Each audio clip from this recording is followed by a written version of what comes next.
Et bonjour mes chers abonnés, c'est Batlucien 2.0. Je suis super content aujourd'hui car je vais enfin pouvoir vous apprendre quelque chose. On va parler de paléontologie, chose dont je parle souvent. Bon allez, on se retrouve après le générique.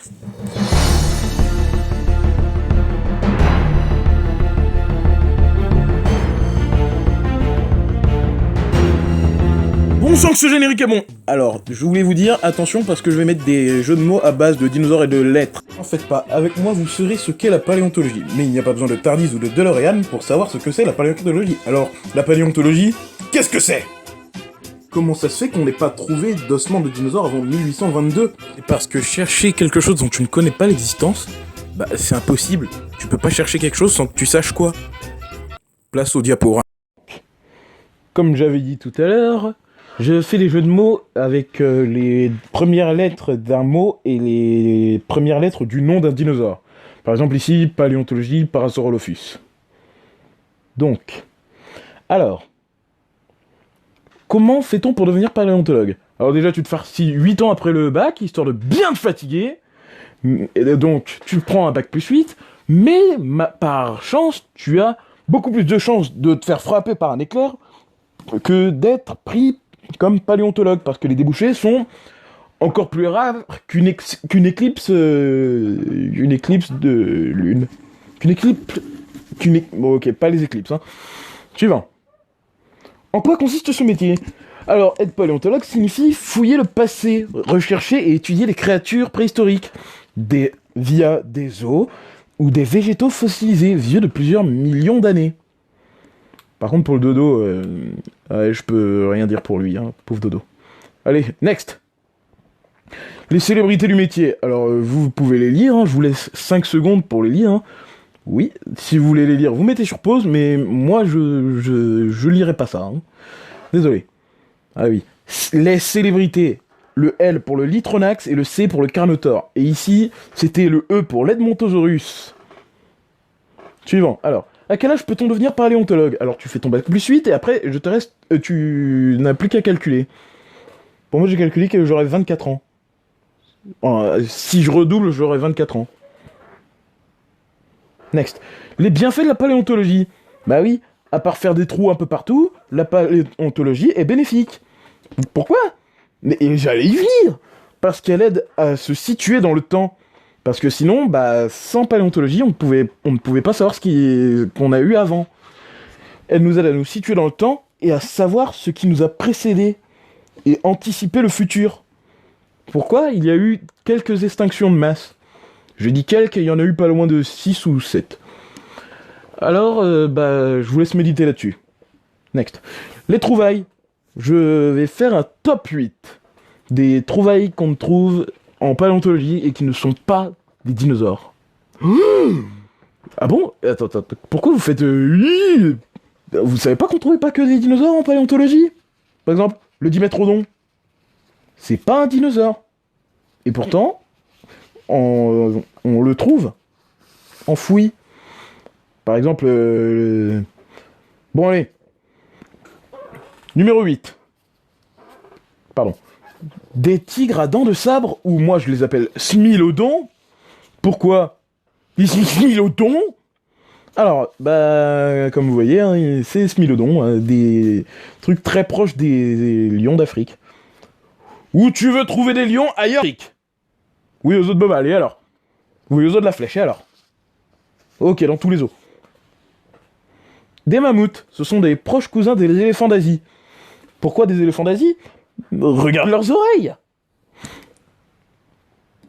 Next. Ça, ce sont pas des dinosaures? Bien sûr que non, c'est pas des dinosaures. C'est rigolo. Ce sont des reptiles marins, rampants ou volants. Bah oui, on trouve pas que des... Bah ça, c'est pas que... Hein. C'est pas y a pas que ça, hein. On trouve qu'ils sont pas des dinosaures et pourtant qu'ils ressemblent à des reptiles. C'est pas des dinosaures, mais ça ressemble à un dinosaure. Oui, vous allez me dire, mais tu chipotes sur les détails, si c'est la forme d'un dinosaure, c'est un dinosaure. Non. Pain chocolat. Alors, on trouve le mosasaure et le ptéranodon. On trouve aussi le mégalania, à ne pas confondre avec mégalovania. J'ai comparé par rapport à un humain moyen, enfin j'ai essayé de mettre à l'échelle, hein, parce que... Oui, j'ai mis Jeff Tuch. Et alors? Ça te pose un problème? Alors, suivant. Ouf, j'aurais dû vous prévenir, ceux qui ont la phobie des serpents, j'aurais dû vous prévenir. Hein. Bon, le mal est déjà fait. Le Titanoboa, serpent de 25 mètres. Alors, imagine-toi à la plage. Tout va bien. Ton enfant fait un château de sable. Il s'amuse parfois aussi à enterrer son père pour lui verser un seau d'eau sur la tête. Puis, sortant des flots, tu vois ça arriver en fonçant tout droit vers ton gosse et qui l'avale. Ah oui, j'ai oublié de vous préciser, mais le Titanoboa fait 25 mètres de long, alors soit... il fait presque la taille une baleine bleue. Il fait 5 mètres de moins. Alors, ça inspire le respect. Suivant. Le Sarcosuchus imperator. Et il y a aussi le Caprosuchus. Enfin, j'ai pas mis tous les crocodiles géants parce que sinon... Tu demandes à Yann Cat, il va tous te les faire. Hein. Les crocodiles géants. Pourquoi pas... Bah parce que des crocodiles géants, voilà. Le Caprosuchus. Ah oui, succus, ça veut dire crocodile. Par contre, après, Capro et Sarkozy, donc...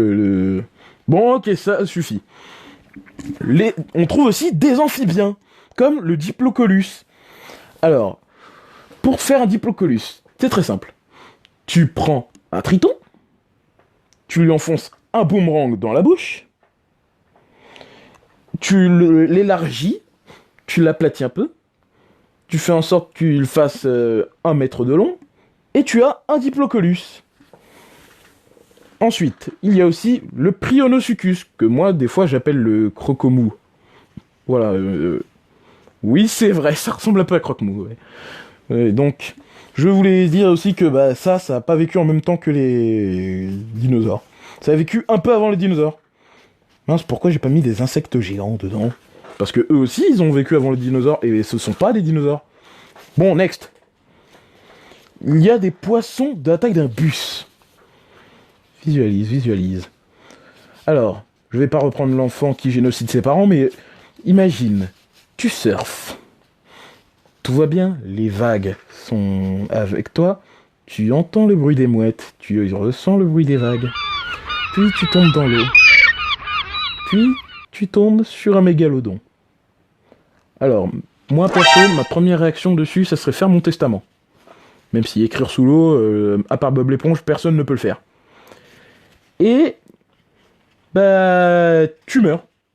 En fait, parce que le truc, il a des dents de 8 cm. Enfin, tu vois un grand requin blanc, tu fais en sorte qu'il fasse 20 mètres, et maintenant, t'as le mégalodon. Ça fait peur, hein. Puis, le Dunkleosteus, que moi, j'ose appeler aussi le... Ah mince, comment je l'appelle, moi, déjà? Ah oui, le poisson guillotine. Pourquoi poisson guillotine? Regarde sa bouche. Tu comprendras. Alors, t'as compris?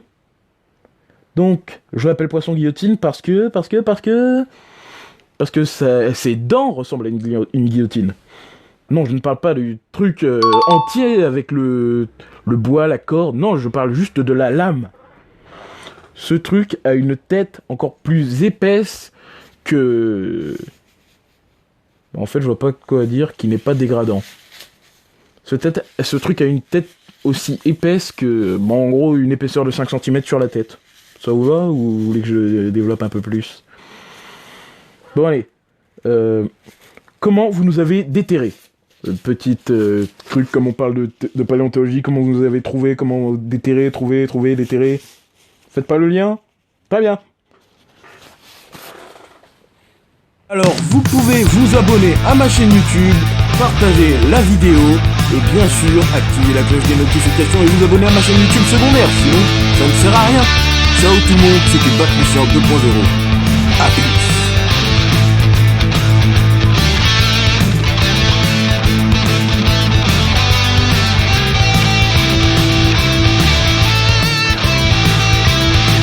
Une grosse pensée pour les médecins qui nous protègent du coronavirus. Et surtout, gros big up à eux. Surtout, restez chez vous. Allez, ciao.